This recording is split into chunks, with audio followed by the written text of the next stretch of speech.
Muita gente acredita que ter plantas em casa é um privilégio de quem tem muito espaço, um jardim enorme ou mora em casas grandes. Mas o que quase ninguém te conta é que a paixão por plantas não precisa de metros quadrados de sobra. Se você vive em apartamento, tem uma casa mais compacta, trabalha em um escritório ou simplesmente quer trazer mais vida e natureza para dentro de casa sem complicação, esse vídeo foi feito pensando em você. E antes de mergulharmos nesse universo verde, já deixa o seu like aqui e se inscreve no canal para não perder nenhuma dica. Fica comigo até o final, porque hoje eu vou te mostrar plantas que são verdadeiros tesouros para ambientes pequenos e te ensinar como cuidar delas para que fiquem sempre lindas e saudáveis, mesmo em espaços reduzidos. Aqui a gente explica o que realmente funciona, com calma, sem complicação e sem prometer o que não existe. Quando a gente pensa em plantas para dentro de casa, é comum imaginar espécies grandes, que dão trabalho ou que ocupam muito espaço. Mas a verdade é que o mundo das plantas é vasto e cheio de opções compactas, que se encaixam perfeitamente em apartamentos, salas pequenas, escritórios e até mesmo em cima de mesas, aparadores e estantes. O segredo não está no tamanho do seu ambiente, mas sim na escolha certa da planta e no entendimento das necessidades básicas de cada uma. A nossa primeira sugestão é o mini antúrio, conhecido cientificamente como Anthurium andrayanum. Essa planta é um charme, pequena, com flores que parecem de cera e que dão um toque de elegância a qualquer cantinho. Para ele ficar feliz, o ideal é um lugar bem iluminado, perto de uma janela, mas sempre protegido do sol direto. Pense em uma luz abundante, mas filtrada, sabe? Sobre a água, o mini antúrio não gosta de excessos. O solo precisa estar sempre levemente úmido, nunca seco por muito tempo, mas jamais encharcado. Um truque simples para não errar é colocar o dedo na terra. Se a superfície estiver seca, mas o fundo ainda um pouco úmido, é a hora certa de regar. Se ainda estiver molhado, espere mais um pouco. O solo perfeito para ele é rico em matéria orgânica, bem soltinho e com boa drenagem. Uma mistura de terra vegetal, fibra de cocô e um pouquinho de areia grossa ou perlita funciona muito bem. E claro, um vaso com furo embaixo é fundamental para a água escoar e as raízes não apodrecerem. A nossa segunda estrela é a mini orquídea, especialmente as do tipo Phalaenopsis, que a gente carinhosamente chama de orquídea borboleta. Elas são perfeitas para espaços pequenos, desde que você encontre o lugar certo para elas. Elas vão ficar perto de janelas bem iluminadas, recebendo aquela luz indireta gostosa ao longo do dia. Em ambientes muito escuros, as flores demoram a aparecer. O cuidado mais importante com a orquídea é entender que ela não gosta de terra comum. O substrato dela precisa ser especial, geralmente feito com casca de pinus, carvão vegetal e fibras mais grossas. Isso permite que as raízes respirem, o que é vital para elas. A rega deve ser feita apenas quando o substrato estiver quase seco. Um jeito fácil de saber é olhar as raízes. Se estiverem verdinhas, ainda tem água. Se estiverem prateadas ou acinzentadas, é hora de regar. Sempre regue até a água escorrer completamente pelo vaso e nunca, mas nunca mesmo, deixe a água parada no pratinho. Em seguida, temos o mini lírio da paz, cujo nome científico é Spathiphyllum vallesi. Essa planta é uma verdadeira amiga para quem está começando, porque ela é super adaptável e muito expressiva. Ela até tolera ambientes com menos luz, mas fica muito mais bonita e feliz em locais claros, com luz indireta. Pode ficar um pouco mais afastada da janela, desde que o ambiente não seja escuro demais. Sobre a rega, o lírio da paz é um comunicador nato. Quando está com sede, as folhas dão uma murchadinha discreta, como quem pede um gole d'água. O solo deve ser mantido levemente úmido, mas nunca encharcado. Regar demais é um erro comum que causa folhas amareladas e apodrecimento das raízes. O solo ideal para ele é rico em matéria orgânica, leve e com boa drenagem. O segredo é regar, deixar a água escorrer bem e só regar de novo quando a superfície do solo estiver seca ao toque. A nossa quarta opção é a violeta, ou Santi Paulia ionantha, uma florzinha que parece ter sido feita sob medida para ambientes internos. Ela é compacta, cheia de flores e precisa de bastante luz indireta para florir com vontade. O melhor lugar para ela é perto de uma janela clara, mas sem sol direto, que pode queimar suas folhas delicadas. A rega é o ponto mais sensível da violeta. Nunca molhe as folhas e flores. O ideal é regar diretamente no solo, com cuidado, ou colocar água no pratinho por alguns minutos e depois descartar o excesso. O solo dela precisa ser leve, bem drenado e levemente úmido. Encharcar a violeta é um erro fatal, então cuidado com a mão pesada na rega. Continuando a nossa lista, temos a Fitônia, ou Fitonia albivenis, uma planta pequena, com folhas que parecem ter veias desenhadas, super delicada e muito expressiva. Ela adora ambientes internos claros, sem sol direto, e fica linda em estantes, nichos e mesas. A Fitônia gosta de solo levemente úmido de forma mais constante, mas isso não significa que ela precise de água em excesso. O ideal é regar pequenas quantidades com um pouco mais de frequência. Quando ela murcha, é um sinal claríssimo de que está com sede, e o mais legal é que ela costuma se recuperar rapidinho depois de ser regada. O solo ideal para a Fitônia é leve, rico em matéria orgânica e com boa drenagem, muitas vezes enriquecido com fibra de cocô para ajudar a manter a umidade na medida certa. A nossa sexta sugestão é a Mini Zamioculca, que a gente conhece como planta da fortuna, ou cientificamente Zamioculca zamifolia. Ela é perfeita para quem busca praticidade e não tem muito tempo para cuidar de plantas, pois exige pouquíssima manutenção. Ela se adapta muito bem a ambientes internos com pouca luz natural e pode ficar mais afastada da janela sem problemas. O principal erro no cultivo da Zamioculca é o excesso de água. A rega só deve ser feita quando o solo estiver completamente seco. Um truque simples é usar um palito de churrasco. Espete no solo. Se ele sair seco, pode regar. Se sair úmido, espere mais alguns dias. O solo ideal para ela é bem drenado, com uma mistura de terra vegetal e areia grossa ou perlita. Lembre-se, quanto menos água, melhor para a saúde dessa planta. A nossa sétima planta é a mini espada de São Jorge, ou Sansevieria trifaceata ani, uma versão compacta da famosa espada de São Jorge. Ela é extremamente resistente e perfeita para ambientes internos pequenos. Ela tolera bem tanto locais claros quanto ambientes com menos luz, desde que receba alguma claridade ao longo do dia. A rega deve ser bem espaçada, geralmente a cada 10 ou 15 dias, dependendo do clima e do ambiente. O substrato precisa secar completamente entre uma rega e outra. O solo ideal é parecido com o de suculentas, bem drenável, com areia grossa e pouca matéria orgânica. De novo, o excesso de água é o maior inimigo dessa planta. A nossa oitava opção são os mini cactos, que pertencem à família Cactaceae. Eles são excelentes para ambientes internos, desde que você os posicione corretamente. Eles precisam ficar próximos às janelas para receber pelo menos algumas horas de sol ao longo do dia. Ambientes muito escuros fazem com que os cactos se estiquem e percam o formato original, ficando feios. A rega deve ser muito espaçada, só quando o solo estiver totalmente seco. O substrato precisa ser extremamente drenável, próprio para cactos e suculentas, com areia grossa, pedrisco e pouca matéria orgânica. Regar por rotina, sem observar o solo, é um erro comum que deve ser evitado a todo custo. A nossa nona planta é a mini samambaia havaiana, conhecida cientificamente como Nephrolepis exaltata do Fi.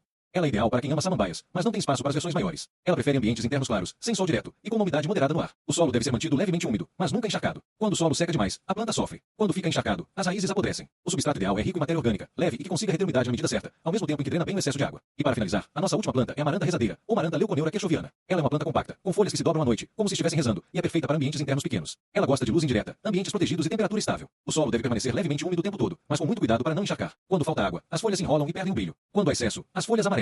O solo ideal é rico em matéria orgânica, leve, com boa retenção de umidade e boa drenagem ao mesmo tempo. E aqui entra um ponto muito importante quando falamos de plantas em apartamentos e ambientes internos. Ter planta dentro de casa não é difícil. O que faz a diferença é aprender a observar. Não existe planta difícil, existe planta com necessidades específicas. Cada espécie tem sua preferência por luz, água e solo. E quando a gente entende isso, o cultivo se torna simples e prazeroso. As plantas dão sinais o tempo todo. Folhas murchas indicam falta de água. Folhas amareladas costumam ser excesso de rega ou pouca luz. Folhas queimadas geralmente indicam sol direto em excesso. Crescimento esticado e fraco costuma ser sinal de pouca luminosidade. Observar esses sinais e fazer pequenos ajustes é o que mantém as plantas saudáveis dentro de casa. Além da decoração, os benefícios de ter plantas em ambientes internos são enormes. plantas. Elas trazem sensação de bem-estar, deixam os espaços mais acolhedores, ajudam a desacelerar a rotina, melhoram a relação com o ambiente e criam uma conexão diária com a natureza, mesmo em espaços pequenos. Cultivar plantas dentro de casa é um aprendizado contínuo, mas extremamente prazeroso. Com escolhas certas, observação e cuidados básicos, qualquer apartamento, casa pequena ou escritório pode se transformar em um ambiente vivo, bonito e cheio de personalidade. E agora eu quero saber de você. Qual dessas plantas você já tem ou gostaria de ter dentro da sua casa? Conta aqui nos comentários. Me fala de onde você mora. Tem essa planta na sua cidade? Qual você já tem? Se esse vídeo te ajudou, deixa o like, compartilha com alguém que acha que não tem espaço para plantas, se inscreve no canal e participa dessa troca de experiências.